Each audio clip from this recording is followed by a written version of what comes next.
રહ્યા છો crime reporters TV news. હવે જોઈએ અગત્યના સમાચાર. વિરમગામ ટાઉન પોલીસે ખોવાયેલું ₹1.59 લાખનું પાકીટ મહિલા અરજદારને પરત અપાવ્યું. વરખડી ગામની મહિલા આશાબેન ઠાકોર દીકરીની સારવાર અર્થે તેમજ ખરીદી માટે વિરમગામ શહેરમાં આવેલા હતા. તે દરમિયાન ભરવાડી દરવાજા નજીક સોનાના દાગીના જેની કિંમત ₹1,50,000 રોકડ રકમ 90,000 ભરેલું પાકીટ રસ્તામાં પડી ગયેલું હતું. જે બાબતે વિરમગામ ટાઉન પોલીસ મથકે મહિલા દ્વારા જાણ કરવામાં આવી હતી.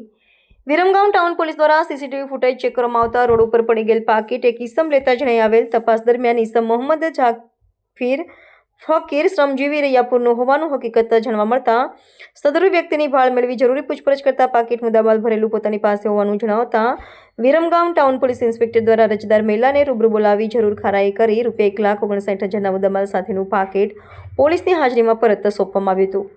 રિપોર્ટર જશવંત ઠાકોર, વિરમગામ.